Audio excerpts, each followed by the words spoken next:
Okay, this is a continuation of reactions of nucleophiles. Okay, so we move on to elimination reaction.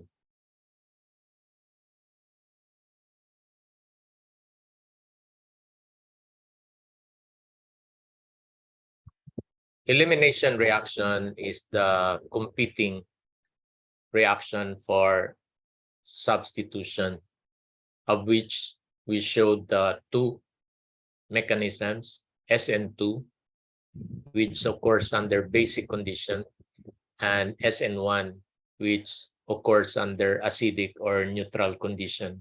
Okay, so to illustrate the competition of substitution and elimination reaction, okay, if you have, for example, here,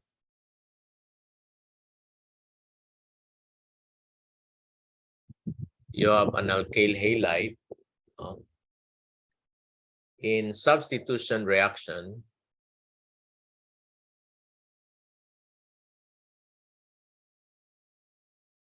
you have the nucleophile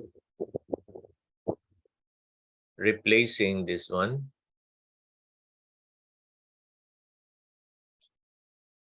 To form the product.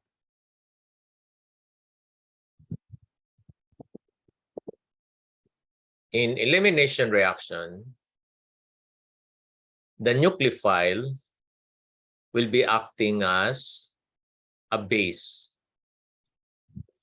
So a base will not attack a carbon. It has to look for a beta hydrogen. Sorry.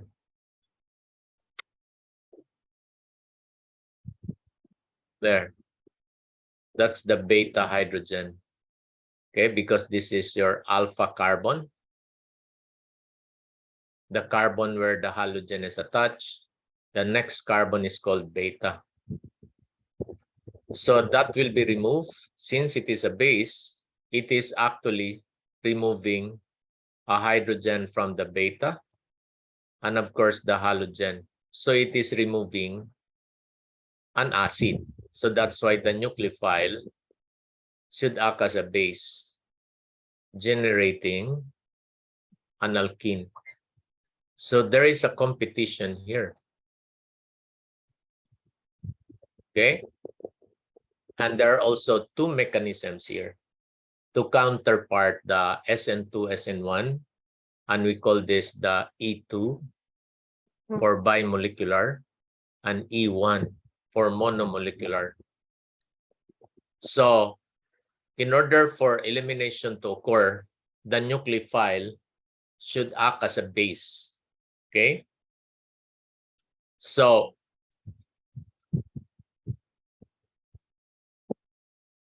conditions for SN2, which is which is in basic condition, will also be the condition for E2, and condition for SN1, which usually utilizes solvent as the nucleophile, will also be the condition for E1. Okay, so let's look at the detailed mechanism and kinetics of E2 reaction.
Okay.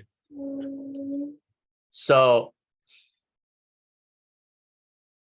in terms of the mechanism of E2, just like SN2, it is concerted. So to illustrate that, okay, if you have tertiary butyl bromide, for example,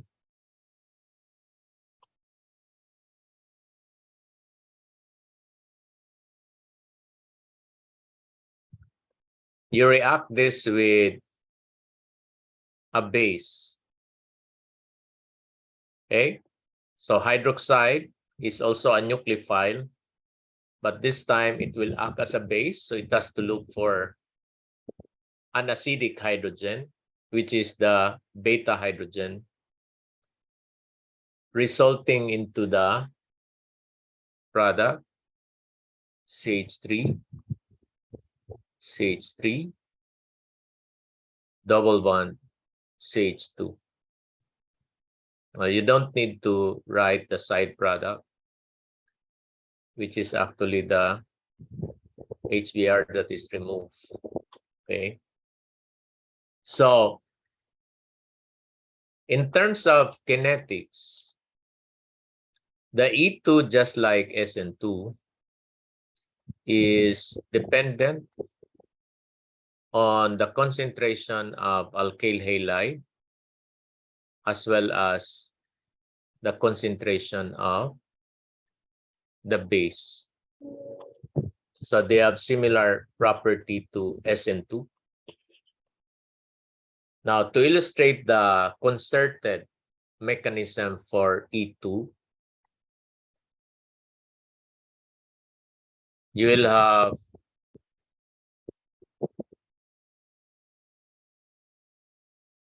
the beta hydrogen here.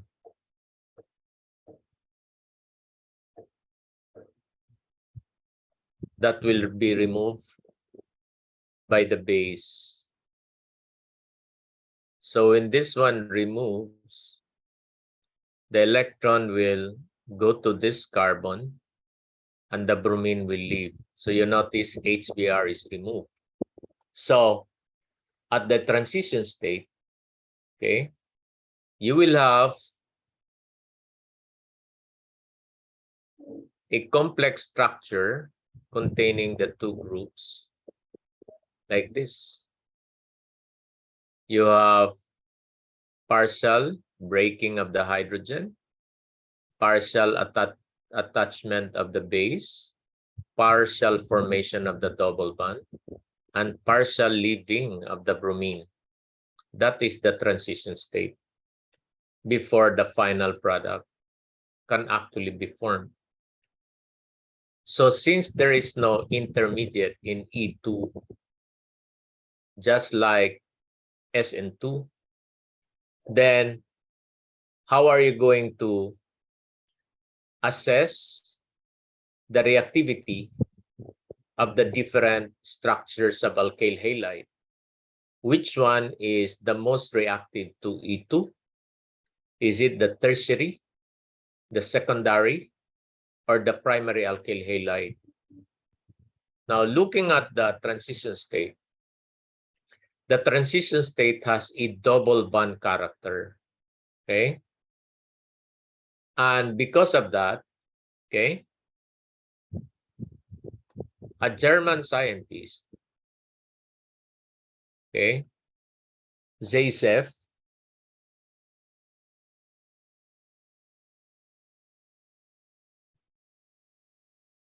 okay, came up with this rule to predict, okay, the reactivity of the different alkyl halides, okay, that the more alkyl groups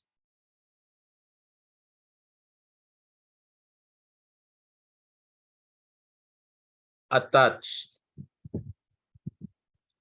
to the double bond,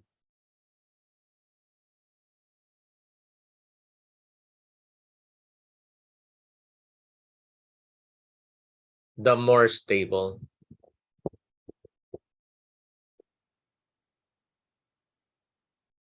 And therefore becomes the major product. So if that is the case, then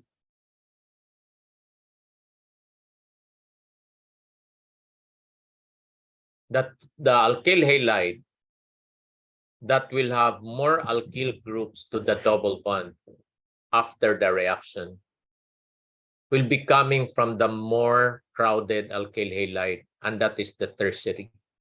Just like in our example, that is a tertiary.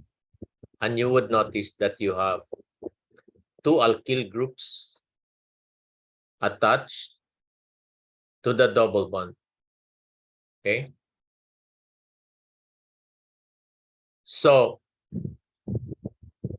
if we're going to look at now the relative reactivity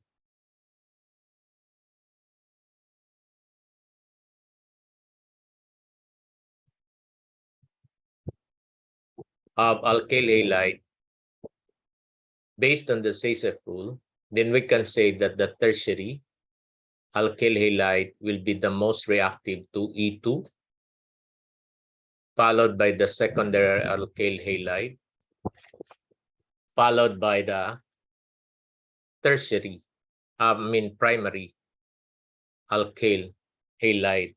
Okay, so the primary will have the least number of alkyl groups attached to the double bond. Okay, in terms of the relative reactivity of the different alkyl halides of the leaving group,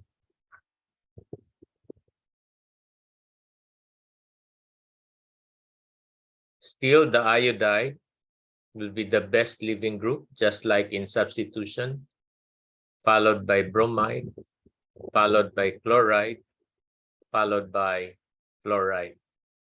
So there are no changes for that one. Okay, so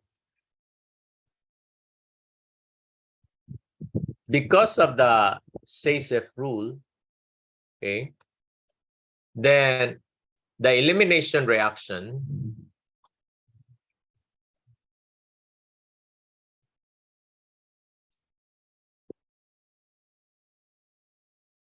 becomes reduce selective. What do you mean by reduce selective? That means during the reaction, okay, two possible products can be formed, okay, and one would become the major product. Okay, to illustrate this one, consider this secondary alkyl halide.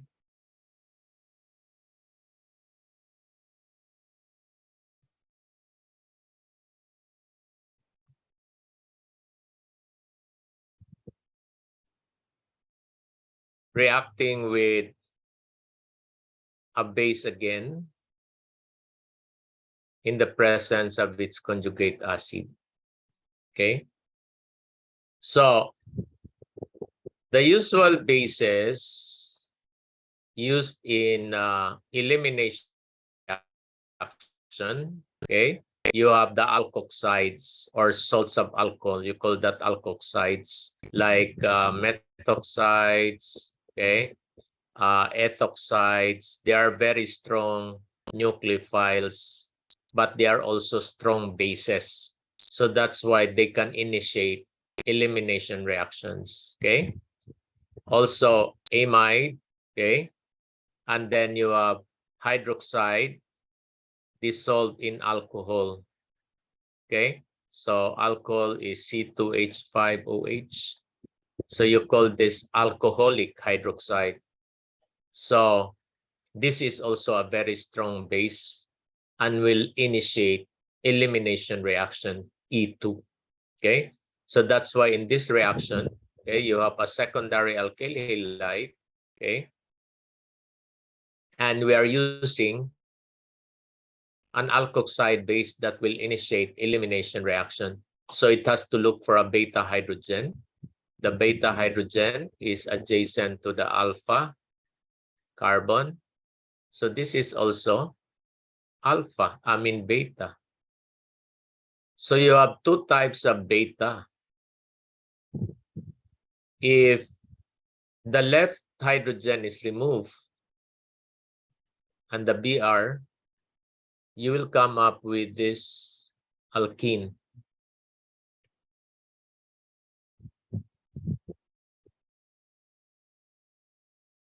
If the right beta hydrogen is removed, you will come up with this alkene.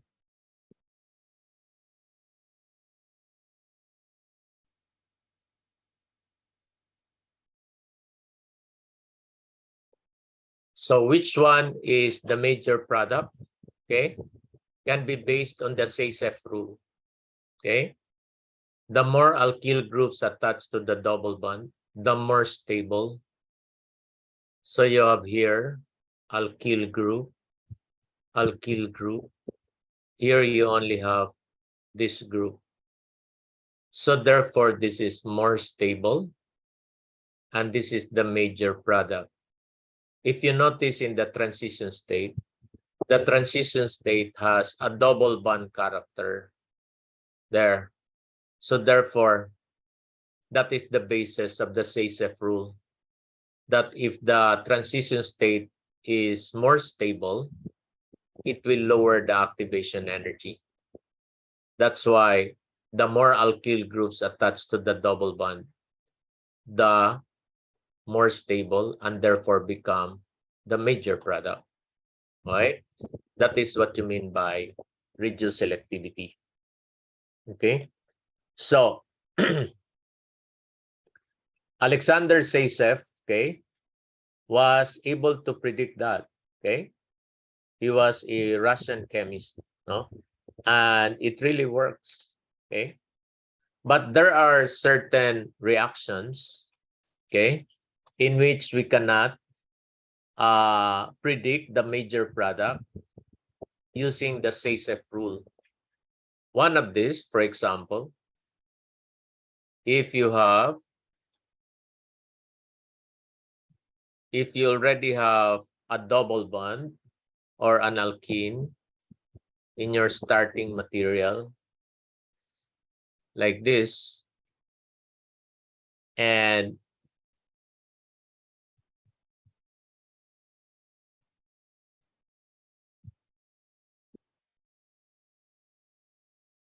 you have the halogen here,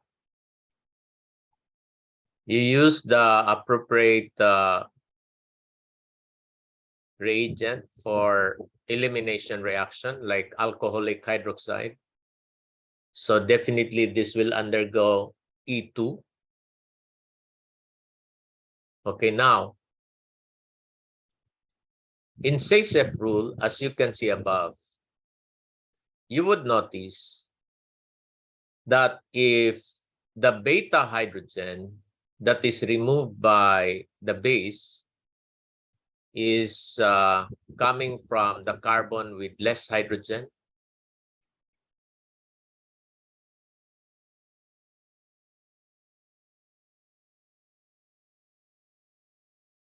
you will end up with the major product. If the base will remove the hydrogen from the carbon with less hydrogen. That is another important technique of predicting the major product. Remove the hydrogen from the carbon with less number of hydrogen. Definitely you will have the major product. And that follows the Say-Sef rule. So if we do the same thing here, look at this one. If you're going to remove, sorry, mali yung pagkalagay ko ng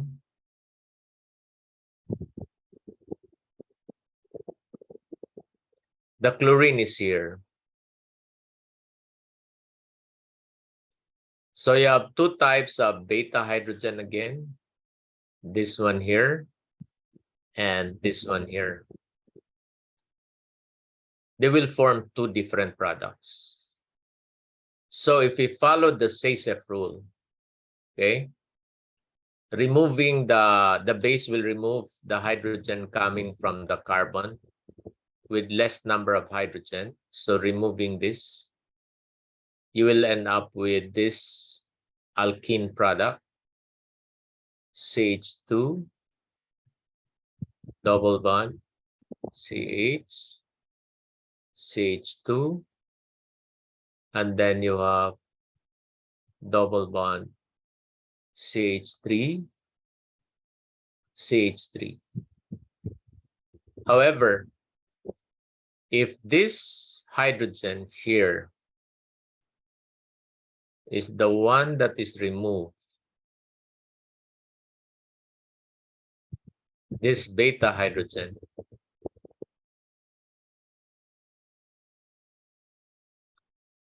you are removing the hydrogen from the carbon with more hydrogen. Here, you remove the carbon, add the hydrogen from the carbon with less. So we're expecting this one to be the major product, right? Following the Sasef rule. And if you remove the hydrogen from the carbon with less number of hydrogen, you will end up with double bond, another double bond,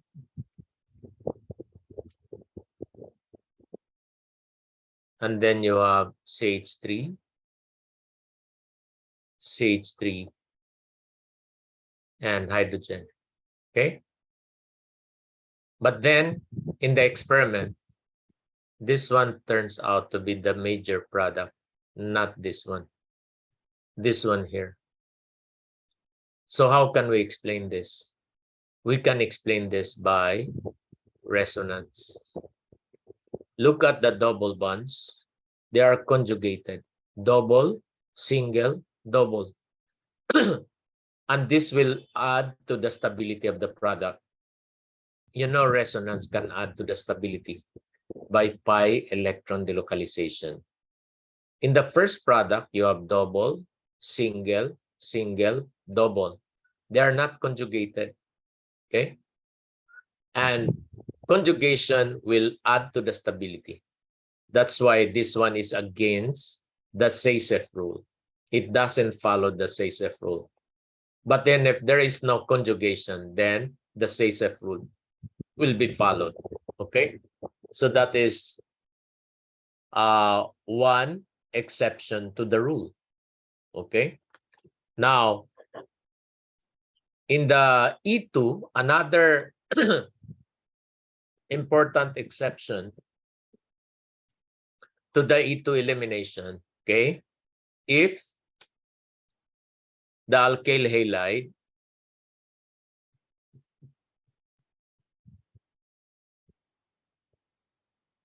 is bulky and the base is also bulky. To illustrate this case, look at this example here.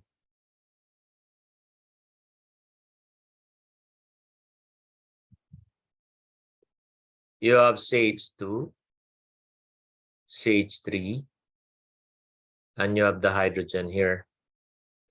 Now you react this with a very bulky alkoxide, tertiary butoxide. There. This is a very bulky base in the presence of its conjugate acid, tertiary butyl alcohol. So where are the beta hydrogen for elimination reaction? Here and here, okay? So you have two possible products again. Following the Sasef rule, the base has to remove the hydrogen from the carbon with less. So that is the right. So if the right is removed, you will end up with CH3, CH3, double bond, CH, CH3. There. And you would see that there are so many alkyl groups attached to the double bond. There are 3 methyl groups. Now, if the left hydrogen is removed, you will end up with this.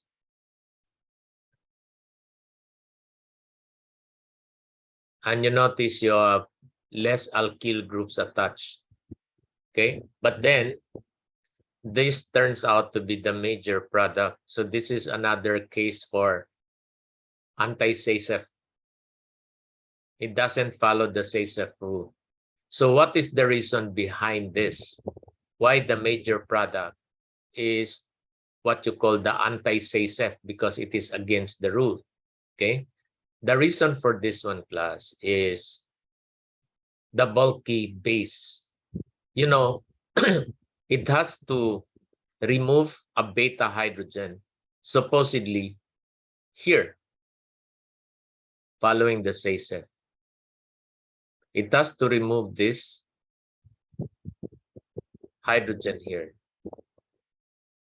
But because it is very bulky, it is very difficult to, the base has a difficulty of penetrating the alkyl halide because the alkyl halide is also bulky. Whereas if the base will remove the outer, okay, will remove the outer hydrogen, it's easy because there is no steric effect or crowding. And that is the reason why the major product is the anti-SASEF product, you call that. Other than that, if the alkyl halide is not bulky, then it will still follow the SASEF rule. So you have those 2 cases, okay, wherein the SASEF cannot be followed. Okay. Now, supposing you have the same number of, like the same number of beta hydrogen. Say you have CH3 here, you have CH2, you have CH, Br, and then you have CH2, CH2, and CH3. These 2 are not the same because you will produce 2 possible products. Okay, if you add a strong base here, alcoholic hydroxide, removing the beta hydrogen at the left will produce CH3, CH, double bond, CH, CH2, CH2, CH3, and that is 2-hexene. Removing the beta hydrogen at the right, you will have CH3, CH2, double bond, CH, CH2, CH3. And this is 3-hexene. Okay. So here you have alkyl group, you have alkyl group. This alkyl group stabilized the double bond by CH hyperconjugation. CH hyperconjugation, we discussed this, right? Here, this double bond is also stabilized by the neighboring alkyl group. And if you notice, you only have 4 hydrogen By CH hyperconjugation, you only have 4 hydrogen that will stabilize the double bond. But here, you have 5 CH hydrogen that will stabilize the double bond. So we can say that this one would still be the major product. Okay? So there. So if you're going to, based on those concepts that I discussed, okay, on the E2 mechanism, then if you have this example here, say you have cyclohexyl chloride and cyclohexyl bromide. They are both secondary alkyl halide. Which one is more reactive to E2? Of course, the better leaving group. And bromine is a better leaving group, so therefore this is less reactive. So we're talking about the leaving group here. Okay.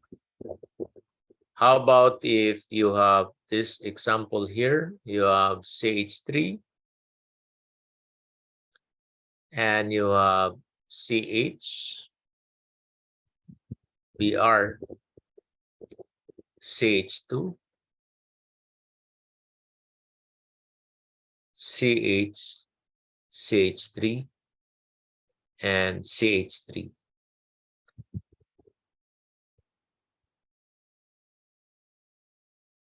So here, this one will produce, of course, 2 types of eliminations because you have 2 types of beta hydrogen.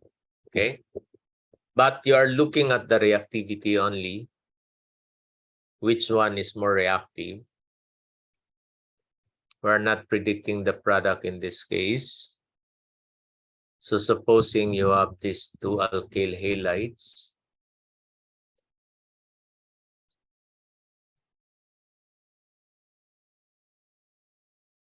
The same leaving group, but different structures. Which one is more reactive to E2? You look at the type of alkyl halide. This is secondary alkyl halide. This is tertiary alkyl halide. And we know tertiary is more reactive. So therefore, it will be less. Okay.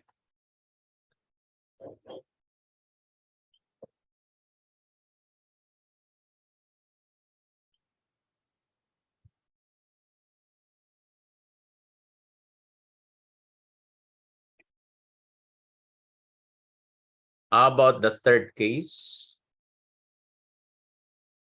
For E2 elimination, you have CH3, CH2, and then you have here CH3, CH3, and CH2Cl versus CH3, CH3, CH3, CH2, CH2Cl. They are both primary alkyl halide. Primary, but the first has no beta hydrogen. This one has a beta hydrogen. So therefore, this one will be less. It cannot undergo elimination E2 in this case. Okay? So,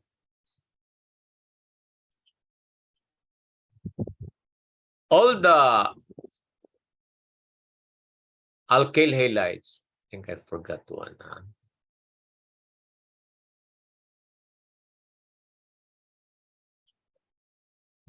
All the alkyl halides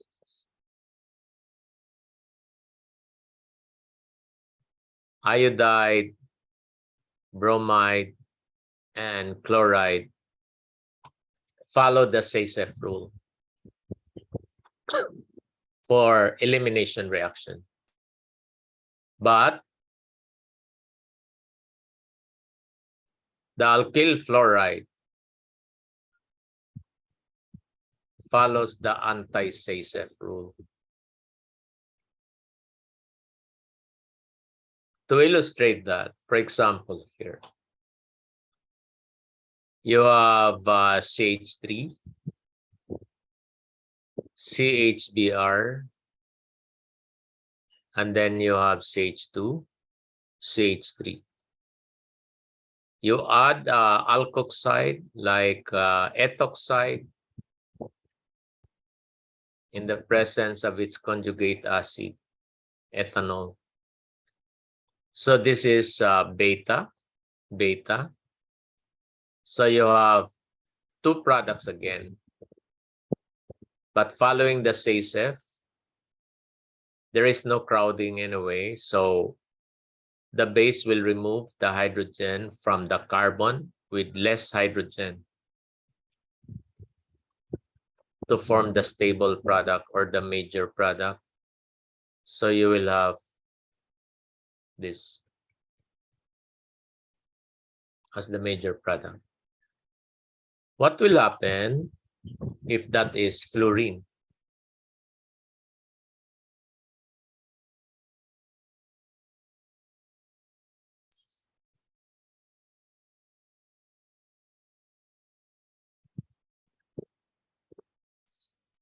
The fluorine, of all the halogens, it is the lowest tendency to leave. The best leaving group is the iodide, right? Okay. So because of that property of fluorine, when this one is added with the base, okay, it will remove the hydrogen from the carbon with more hydrogen. So it follows the anti-Sasef. So this one becomes the major product. And it is the fluorine only that exhibits this property. Okay, it doesn't follow the Sasef rule. It follows the anti-Sasef rule. Okay, so take note of that.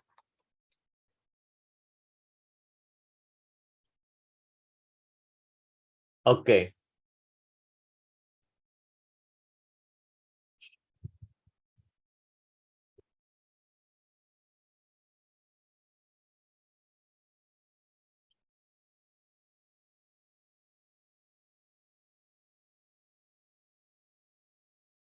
Now, one more example.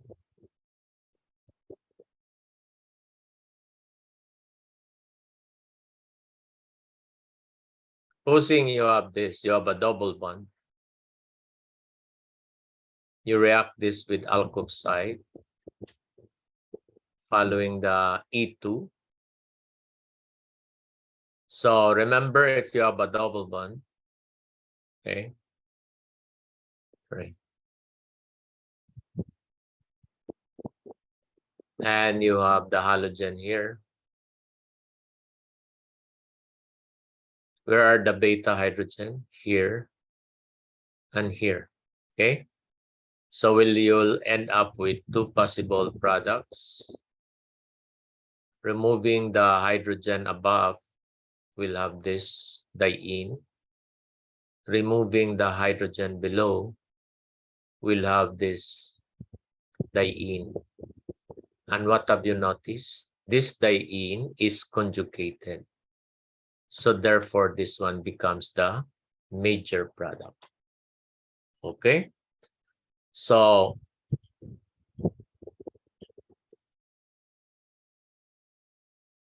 in elimination reaction class, there is also stereochemistry.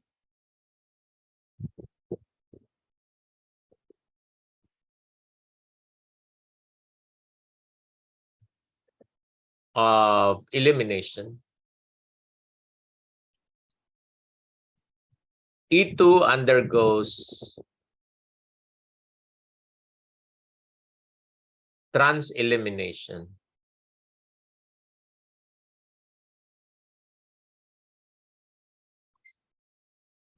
What do you mean by that? So, for example, here, if you have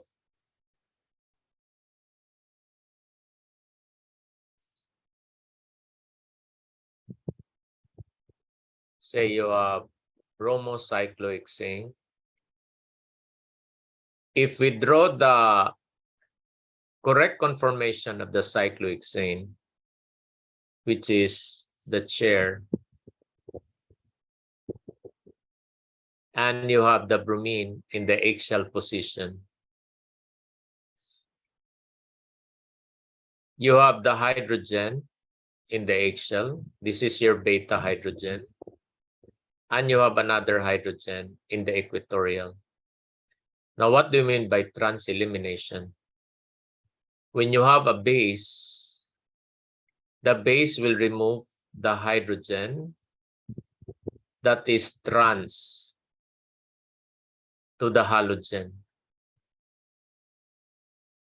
Like that. Okay? So in other words, if the hydrogen is not trans, or you call that anti, because that is anti, right?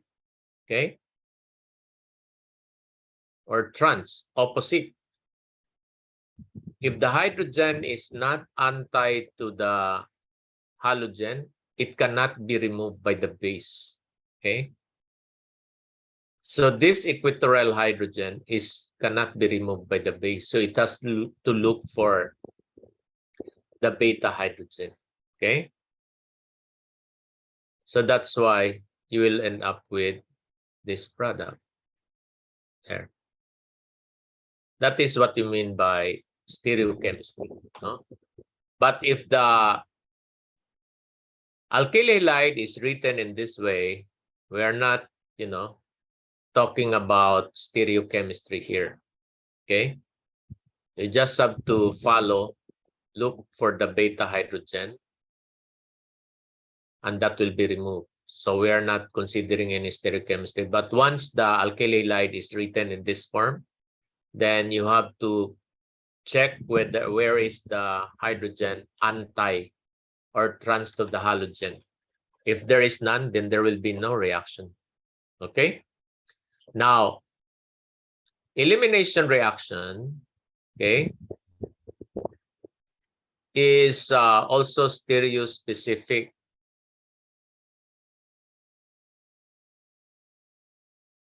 What do you mean by specific here? Aside from, we have mentioned radioselective, that means two possible alkenes. That's why we use the SASEF rule. In stereospecific, we're talking about stereochemistry, right? So we say stereospecific. The product can exist in two stereoisomers, and one will be the major product. Now, to illustrate that, the stereospecificity of E2 reaction, say going back to our previous example, 2-bromo-butane. You add a base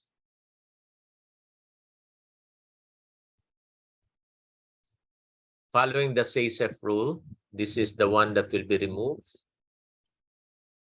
So you end up with 2-butene as the major product. But without considering stereochemistry, then that is our product. But then, if you recall, 2-butene can exhibit geometric isomerism. So 2-butene can exist in two geometric isomers, the trans and the cis. Trans means you have two opposite sides, two groups on opposite side of the double bond. Cis is two groups on the same side. So which one is the major product if we consider geometric isomerism? The trans will be the major. Why? Because it is less crowded compared to the cis. Look at that, it's too crowded. Whereas here, the bulky groups are very far from each other. So that's why this one becomes the major product. Okay, that is what you mean by stereo specificity. But if there is no geometric isomerism, you don't need to do that. All right, now let's look at the second mechanism now.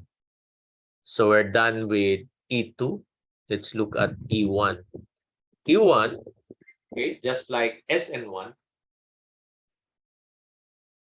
has an intermediate state because the leaving group will leave the carbon, just like SN1. So therefore, E1 will form a carbonium ion. Okay. So to illustrate the E1 mechanism, say you have the tertiary butyl bromide again.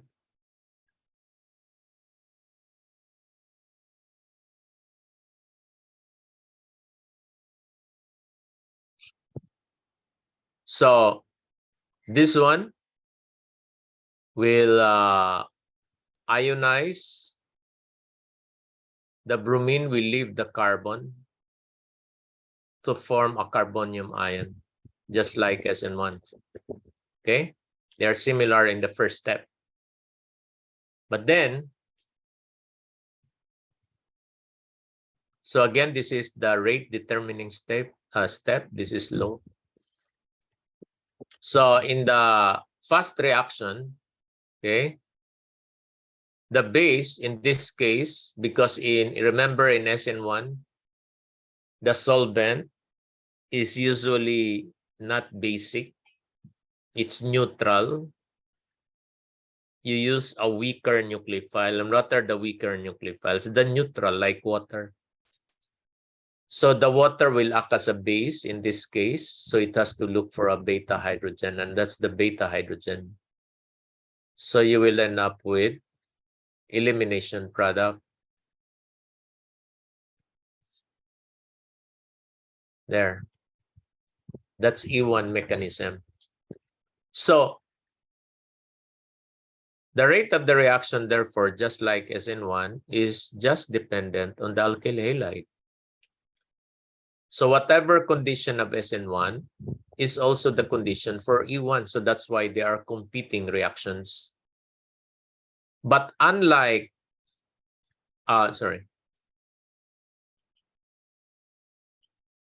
in the E1 mechanism, unlike the SN2, in the E1 mechanism, in terms of reactivity,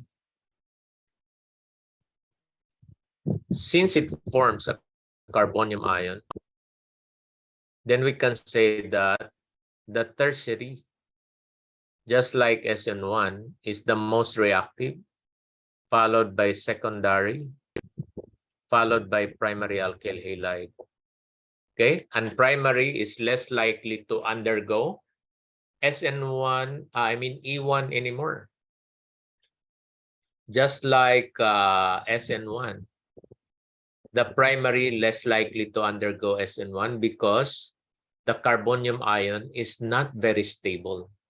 Okay, so only secondary and tertiary. Okay, so this is in contrast with E2. This is your E1, and it has similar reactivity,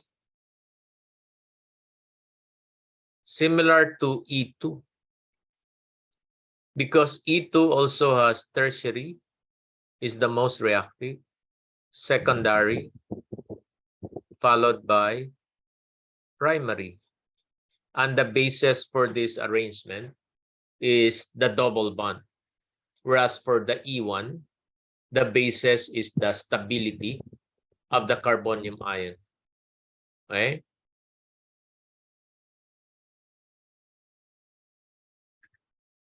However, if we look at the reactivity of Rx to SN1, they have similar trend. Okay. However, reactivity of Rx to SN2 is reversed. See, in SN2, the most reactive is the less crowded, followed by primary, followed by secondary, and then the tertiary will not undergo SN2. Okay? So yan yung kaibahan ng E2SN2. Reverse yung reactivity nila. So you have to take note of that one. Okay. So since E1 mechanism, let's continue with E1 now. Since E1 is similar to SN1, then you're not going to use a strong base. Okay? Because it's not part of the kinetics. So for example, if you have this alkyl halide, which is tertiary, instead of using hydroxide, you just use water. So this is similar to SN1, right? So if this alkyl halide will undergo elimination, it will still follow the Saycev rule. Okay. The hydrogen will be removed from the carbon with less hydrogen to have more alkyl groups attached to the double bond. So that will be the left beta hydrogen. So this will be the major product, okay, of the reaction. And the assumed mechanism here is E1. All right, so take note because there is a competing reaction with which is SN1. So we have to decide later what would be the product, elimination or substitution. Okay, so we'll deal with that later on. We're still looking at the mechanism of E1. And take note that E1, just like SN1, okay, has carbonium intermediate. And carbonium intermediate can undergo hydride shift or methide shift. Take note of that. This will not happen in E2. Okay. So to illustrate this kind of behavior for E1 that generates a carbonium ion intermediate, look at this reaction here.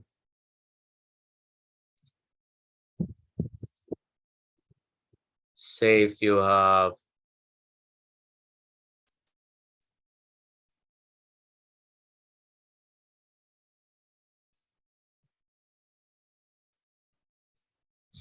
this alkyl halide, okay, and you have the condition for E1. So you notice I'm using, instead of methoxide, I'm using methanol. So definitely this is E1 or SN1. Now we are talking yet about E1. So we assume that this one will undergo elimination. Okay. So since the mechanism for this one is E1, okay, This one will form carbonium ion intermediate.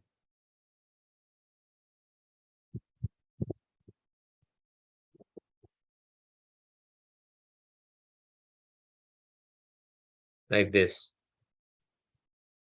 Okay?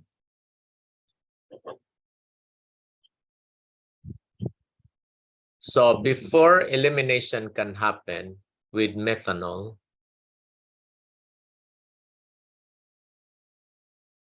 here you already have a beta hydrogen here. Okay? But is that the hydrogen that will be removed by the methanol? That's the question. Because this secondary carbonium has a methyl group that will shift. So there is rearrangement. Okay? This will form tertiary carbonium. So this is now a tertiary carbonium. You have here the CH3 transferred. So instead of this methyl group removed, beta hydrogen removed, the methanol after the rearrangement, okay, will remove this beta hydrogen, okay, because the methyl is no longer beta due to the rearrangement.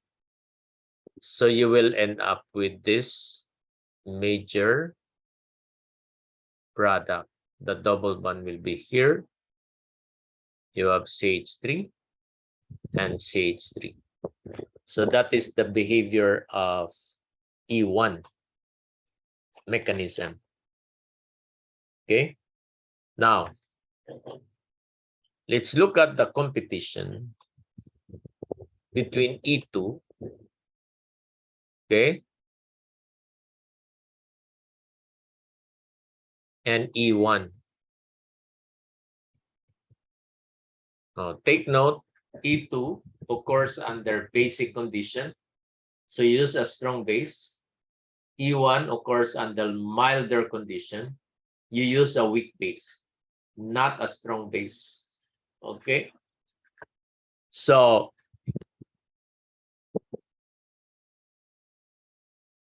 to summarize, okay, for this competition, the primary alkyl halide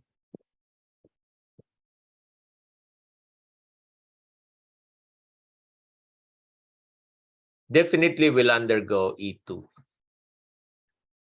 because the carbonium ion is very unstable in this case for E1. So definitely primary will undergo E2. How about the secondary? The secondary will have a stable carbonium and we have a stable double bond. So this could be E1 and E2. So there is competition now. How about tertiary alkyl halide? Tertiary is the most reactive to E2. It is also the most reactive to E1. So there is again another competition. Okay. So for those alkyl halides that will exhibit both mechanisms, then which one will prevail? For example, for the secondary, is it E1 or E2? Well, it will depend now on the reaction condition. Okay.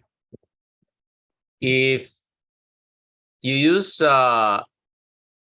strong base, okay, then it would be E2, no? Okay.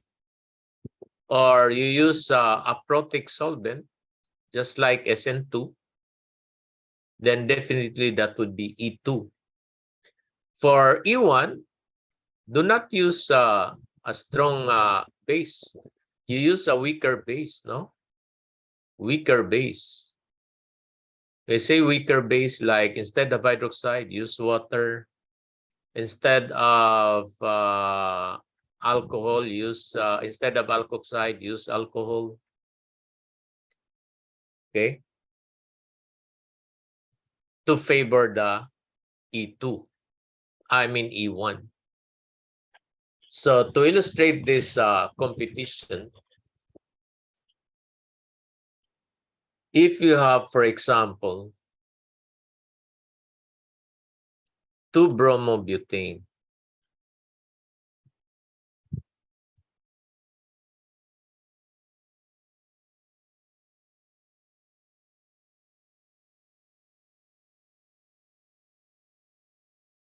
there,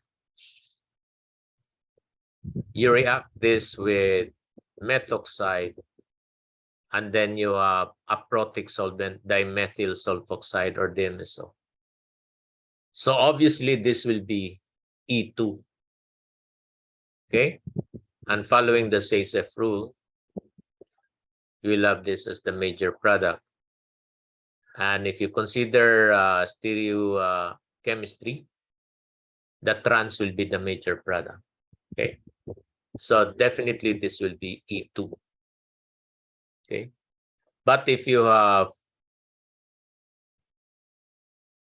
methanol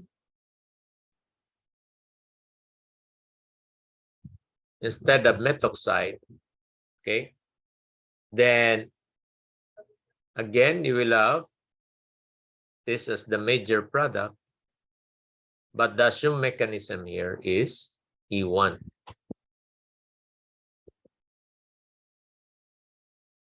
That is what you mean by that. Okay. Now, let's look at the competition that will happen between substitution and elimination reaction.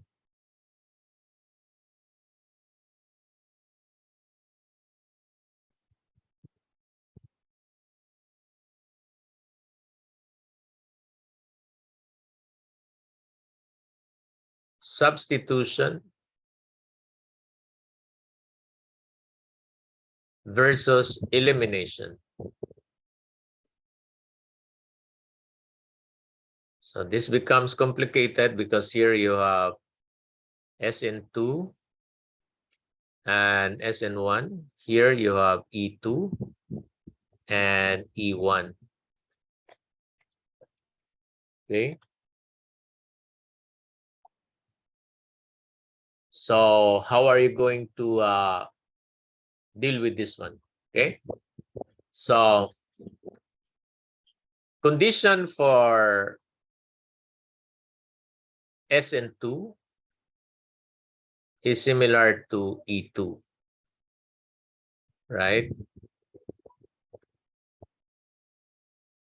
Okay. So substitution would be, they are both concerted, right? You have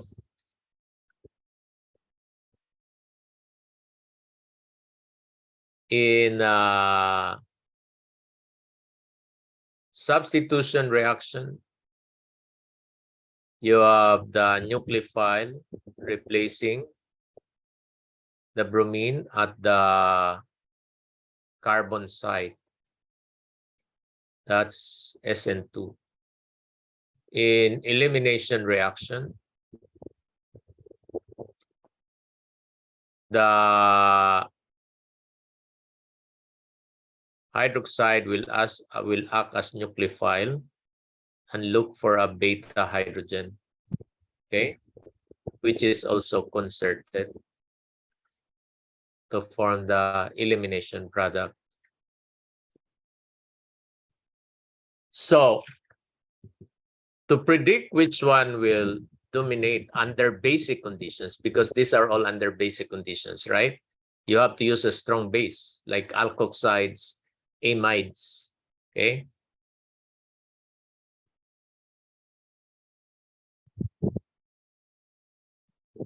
And we have different types of alkyl halides, primary, secondary, and tertiary. So if we look at the relative reactivities,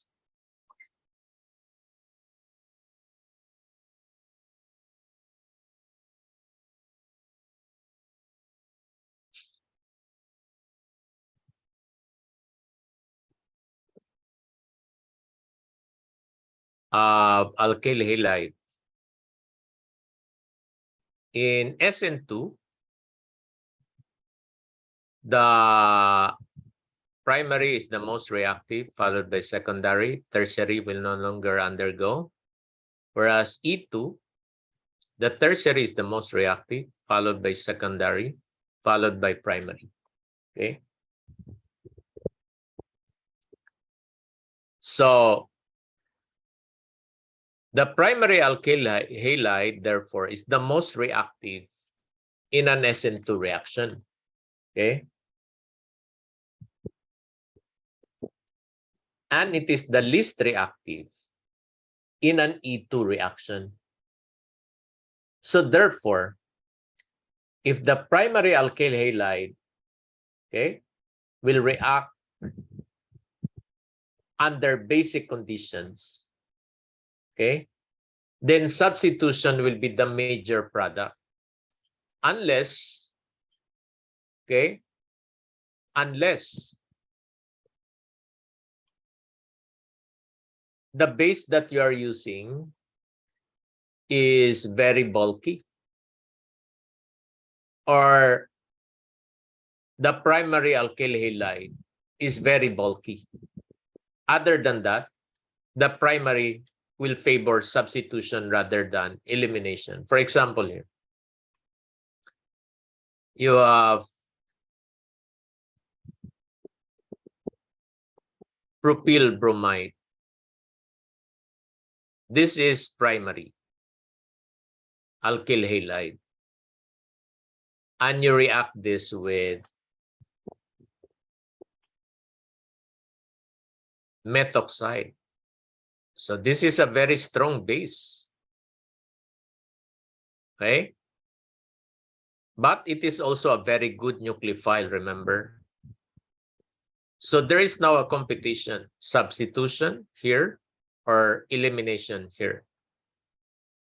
Now, since the primary alkyl halide, if it is substitution, then SN2, right? SN2 mechanism, because you have basic condition.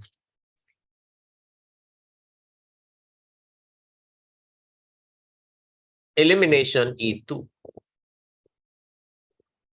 But this is primary. Look at E2.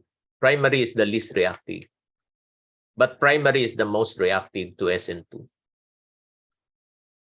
And your alkyl halide is not crowded. It is not a crowded primary. Your base is not a crowded base. So definitely this will be substitution reaction. So we expect substitution product rather than elimination. So there's no double bond. So your product would be this one. This will be the major product. It doesn't mean to say there's no elimination. There is.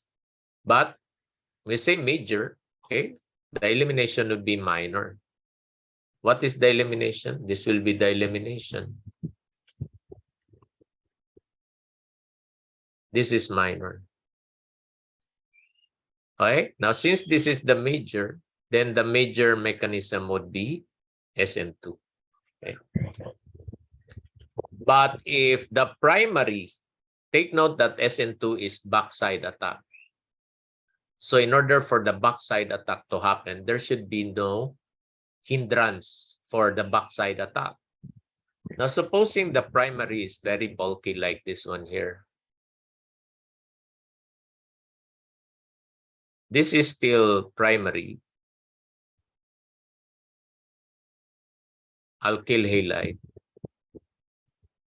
You add again a good nucleophile and a strong base at the same time. So this is again E2, SN2. And this is supposed to be SN2, right? Because it's primary. But SN2 is backside attack.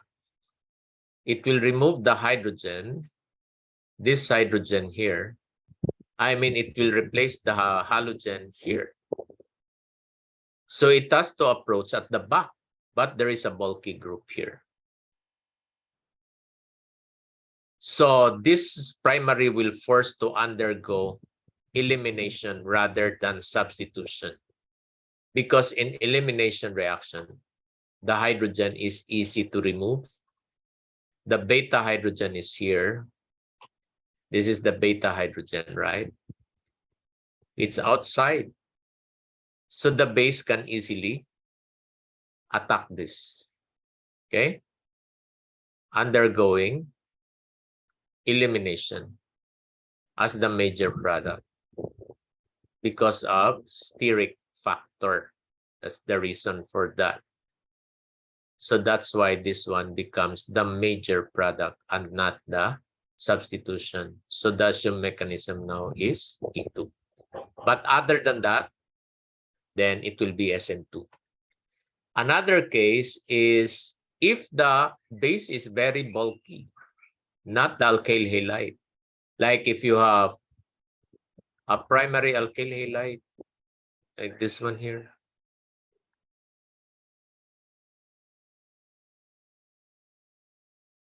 See, that's less crowded alkyl halide. But then you react this with a very bulky base, tertiary butoxide.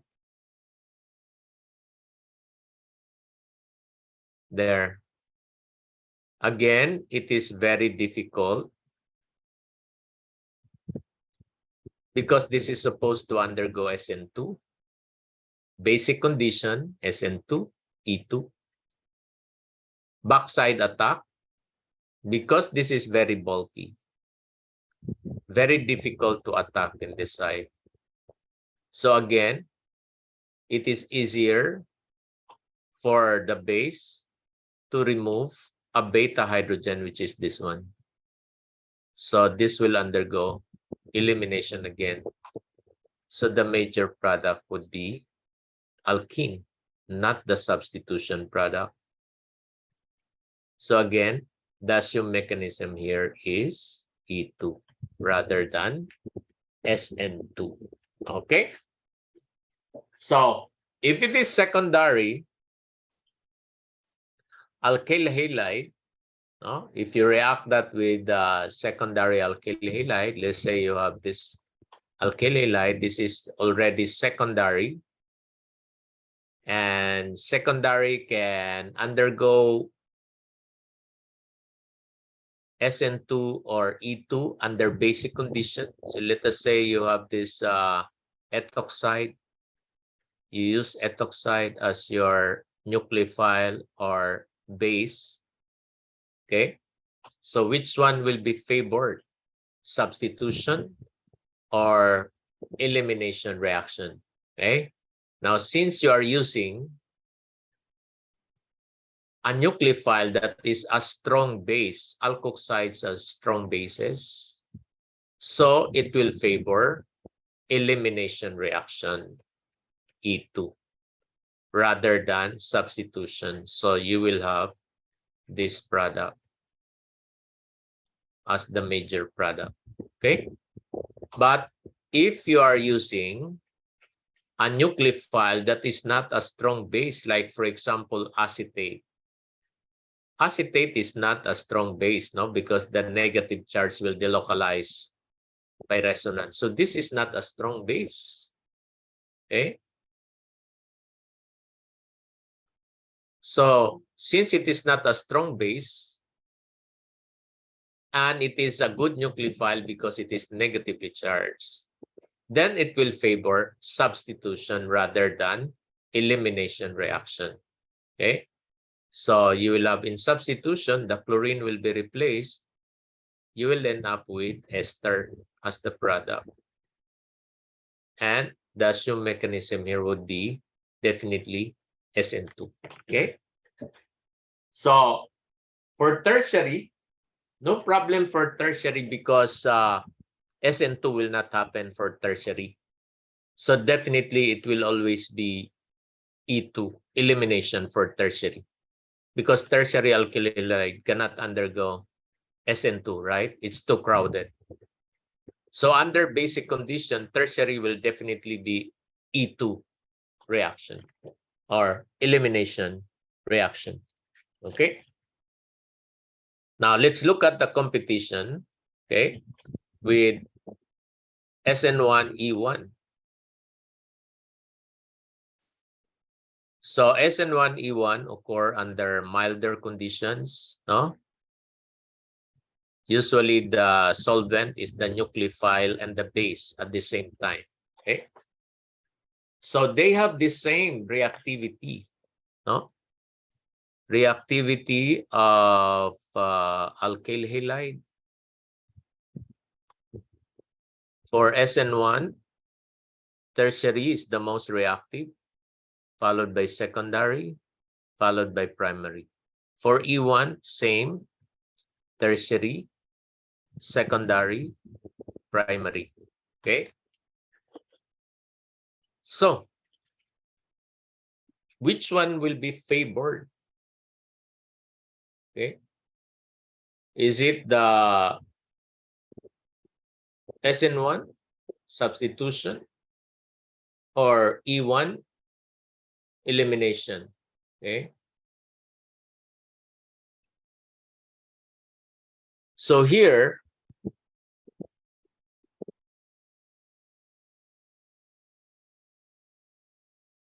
take note that the primary alkyl halide does not undergo SN1 nor E1 because the carbonium ion is very unstable. So, you will have secondary and tertiary, okay, that will undergo SN1 or E1, okay. So, which one will be favored? Is it elimination or substitution? Well,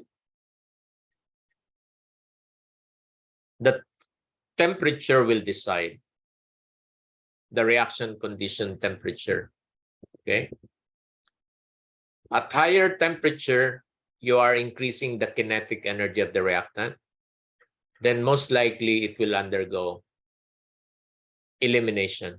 But at lower temperature, substitution. So if we look at the most reactive alkyl halide to SN1 and E1, so you have tertiary alkyl halide. You react this with, say, ethanol. So this is milder, no? And acidic condition. Look at that, it's neutral, okay? And let us say you react this at 20 degrees Celsius. Same reactant. Ethanol, you react this at 40 degrees Celsius, okay? So the first one definitely will undergo substitution reaction. So your methanol will act as a nucleophile. So you have OCH2, CH3 as the product. But for the second reaction at 40 degrees, then you will have beta elimination, E1.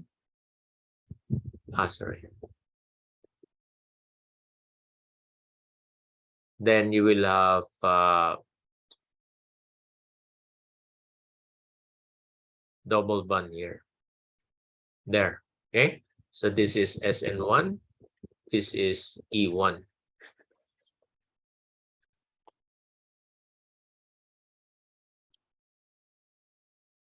Okay?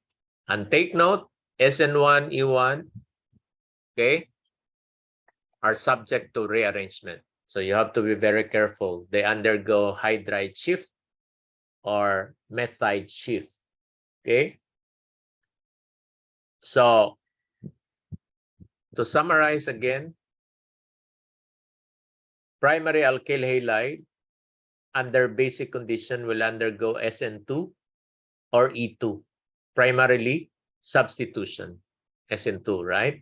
Unless there is steric hindrance in the alkyl halide or nucleophile, in which case elimination will be favored, okay? Now, under SN1 E1 condition for primary, they cannot undergo SN1 E1. Okay? Now, for secondary alkyl halide, SN2 and E2 will occur under basic conditions. And if the base is very strong, okay, and bulky,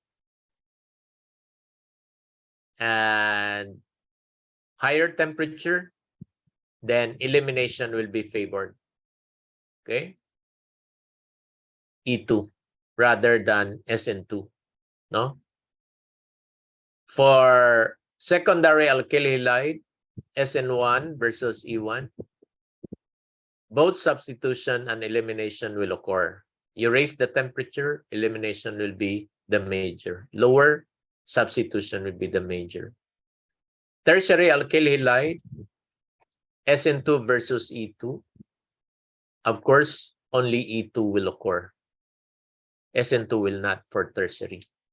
But for SN1, E1, both will occur. It's the most reactive for SN1 and E1. Again, which one will be favored? It will depend on the temperature condition. Okay? So, it's of few more exercises.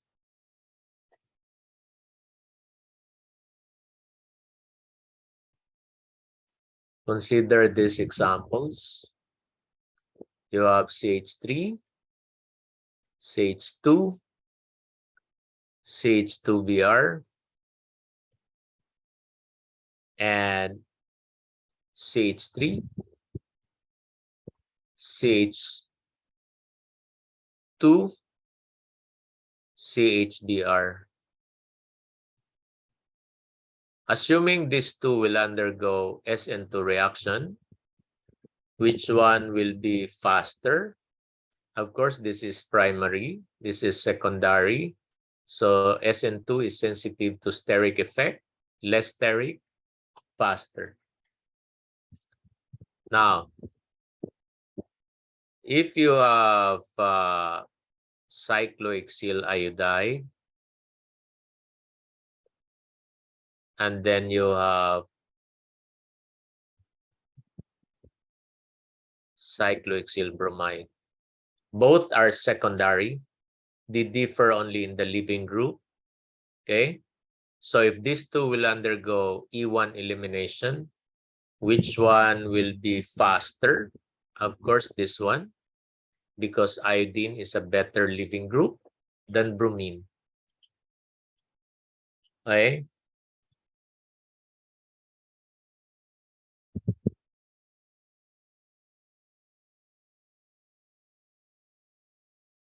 Number 3, supposing you have cyclohexyl bromide and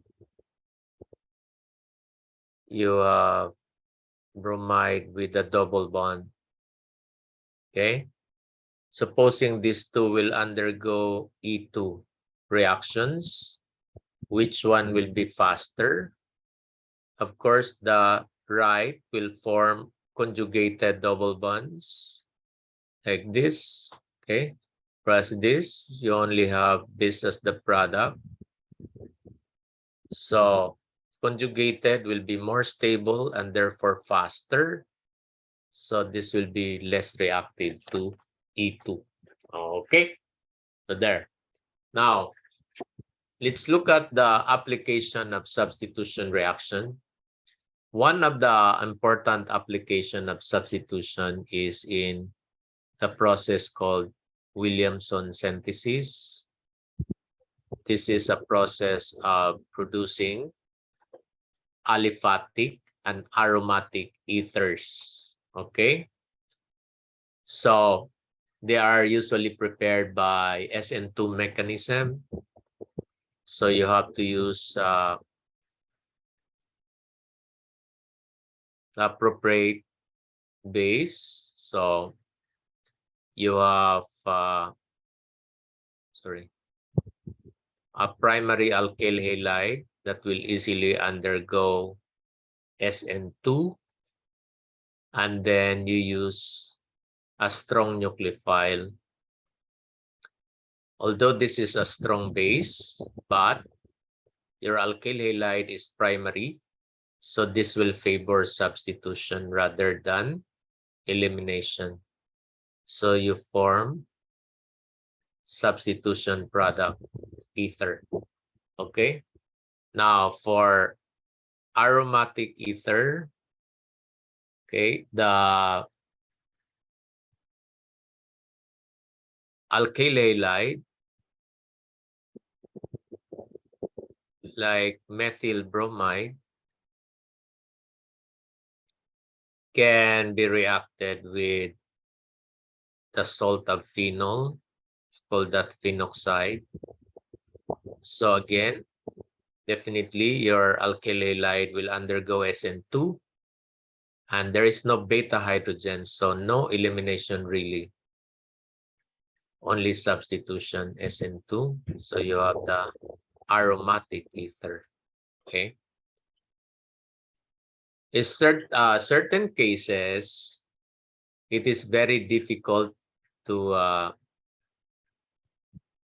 come up with the substitution product. Like here, if you have this reactant, you use tertiary butyl iodide, for example. This is tertiary, okay, which is the most reactive to E2 and least reactive to SN2. So this will undergo elimination. It will be removing a beta hydrogen. So instead of substitution product, you will end up with elimination product, like this one. So you're not able to get the ether. So what are you going to do? Instead of using tertiary as your alkyl halide, use it as your base, tertiary butoxide. There. And you react it with methyl iodide.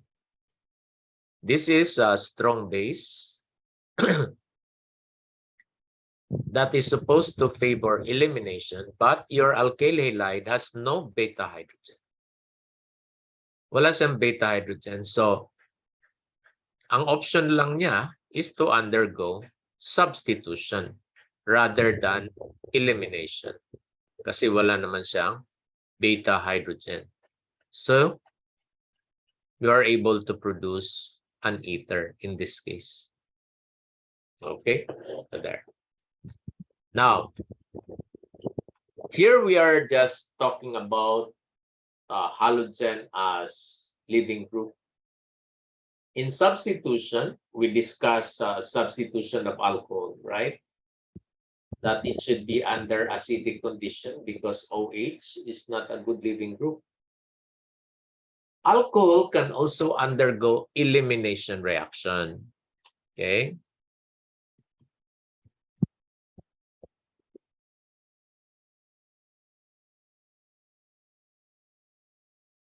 Of alcohol. Okay. And take note that alcohol has also, it has methanol.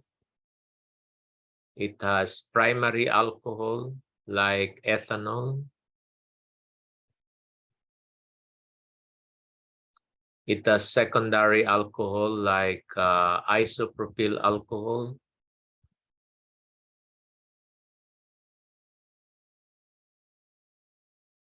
And it has tertiary alcohol like tertiary butyl alcohol.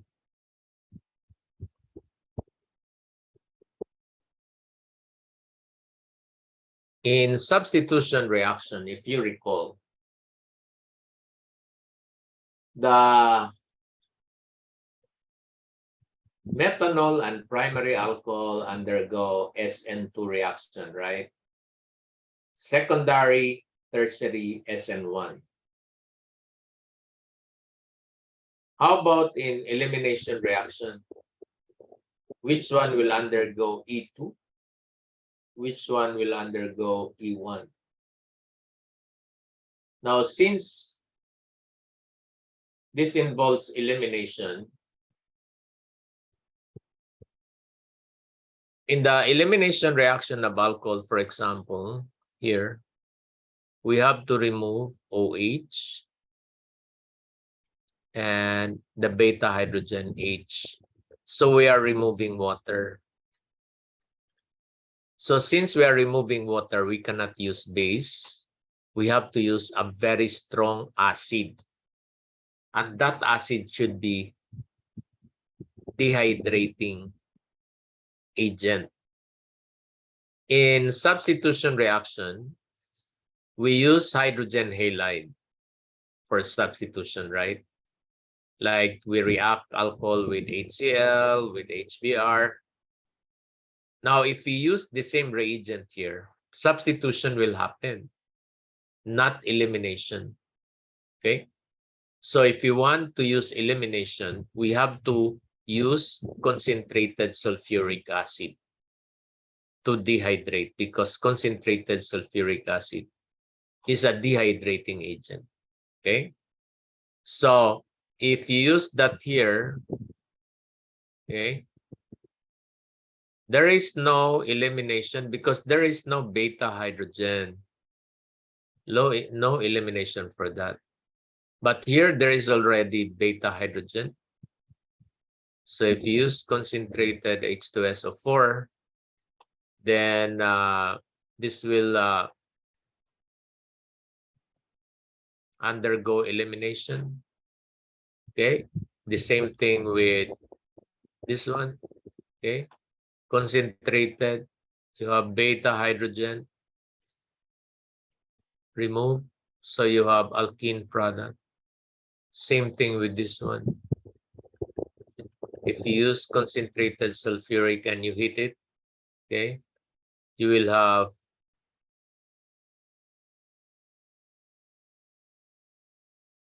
a double bond.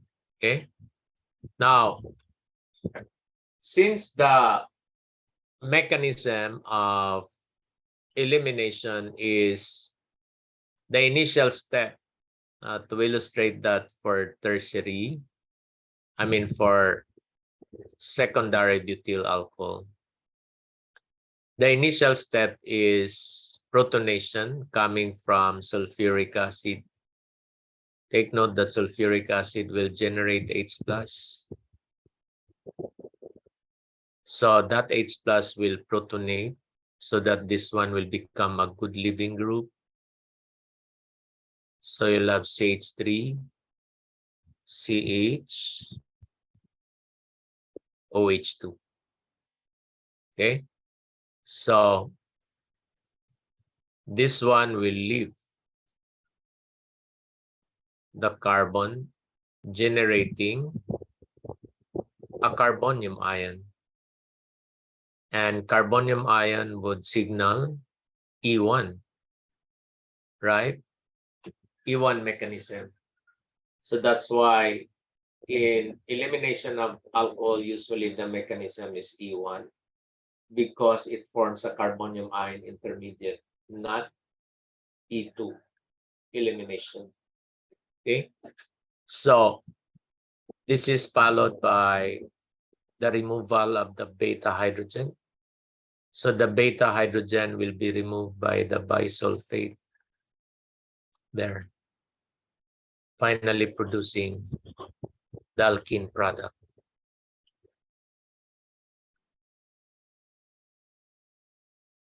CH3, CH double bond, CH2.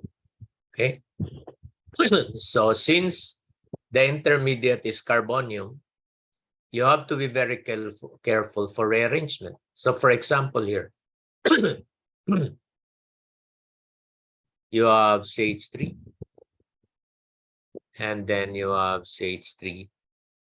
You have hydrogen, and you have the alcohol here.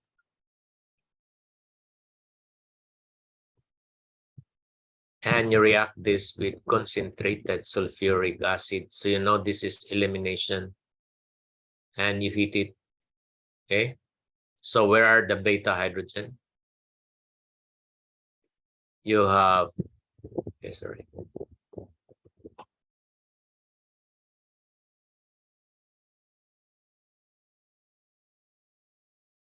This one also follows the Say-Sef rule. Okay. So where is the beta hydrogen? You have the beta hydrogen here. And you have the OH here. So you thought that your product will be this one.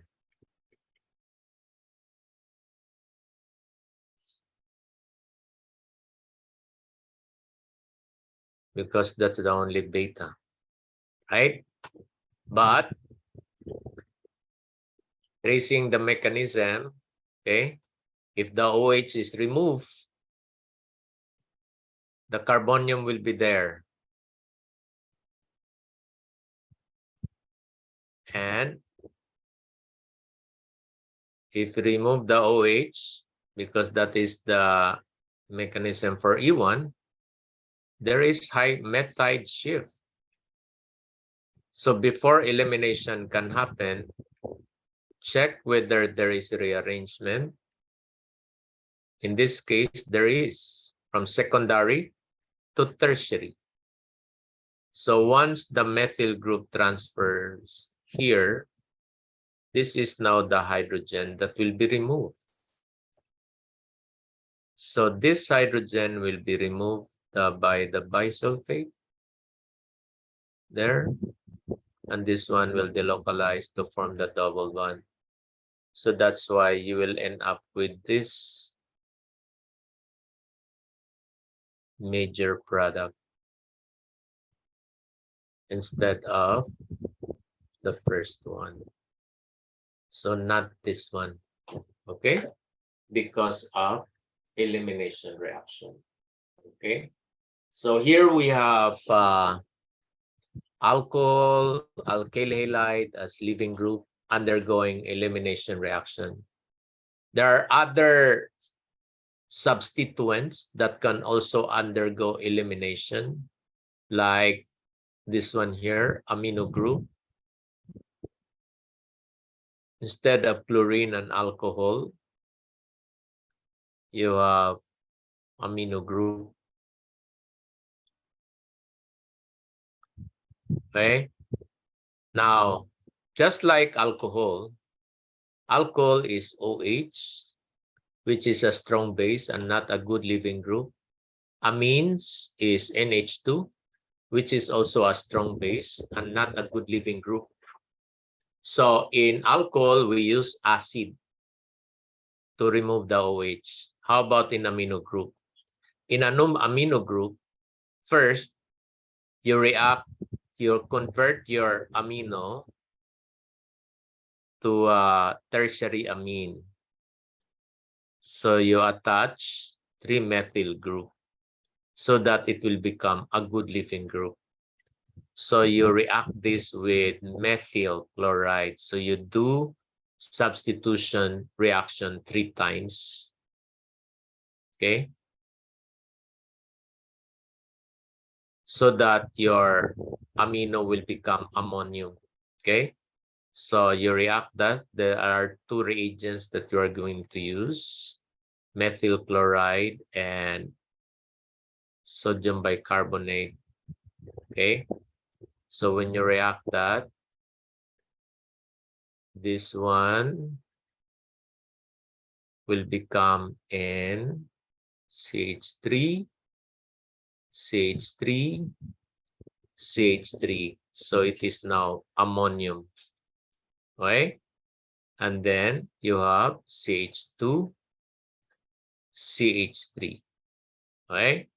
So to remove, okay, you have, okay, sorry, you have silver oxide here. Okay, so when you have that, you will end up with this intermediate product, and then you add alkoxide,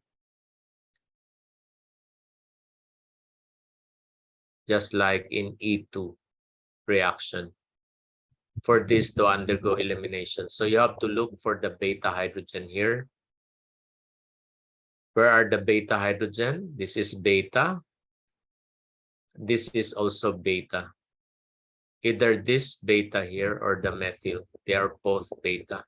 This is your alpha. So which one? If you notice, this is very bulky. So therefore, the elimination will follow just like what we discussed. It will follow the anti-SASEF rule. Okay. It will remove the beta hydrogen that is less crowded, or from the carbon with more hydrogen, instead of from the carbon with less hydrogen, that is the SASEF rule. The beta hydrogen is removed from the carbon with less hydrogen. So therefore, the double bond will be at the left. So you will have the double bond here. You have CH3, you have CH2, CH3. The leaving group, which is the ammonium, will become the byproduct tertiary amine. There. You call this anti-SASEF reaction. There is a specific name for this. You call this Hofmann elimination reaction, which is an anti-SASEF reaction. Okay. So this is another group, no? The same thing if your group is thiol. Thiol is sulfur. So if you have, this is also Hofmann. You use thiol, okay, instead of amines. You also react this with methyl chloride, except that you will react this with 2 methyl chloride only, not 3, because sulfur belongs to 6A, not 5A. And the same thing, sodium bicarbonate followed by silver oxide. You will also produce this intermediate CH3, CH3, and you have the sulfur attached to 2 methyl groups, not 3, because sulfur is 6A, so that will be positively charged already. And you add a strong base to initiate E2 reaction, like ethoxide in the presence of ethanol. So anti-SASEF again will be followed. This is also Hofmann. So your product, the product that will be formed, will be elimination product. So you will also have the double bond here. You have CH3,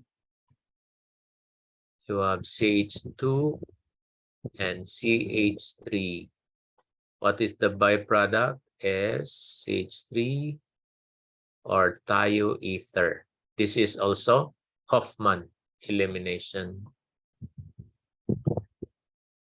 Okay, so that's it for elimination reaction, and I hope you learn a lot from this one. Okay, this is the most difficult topic in organic chemistry: substitution and elimination reactions. Okay, so that's all for now, class.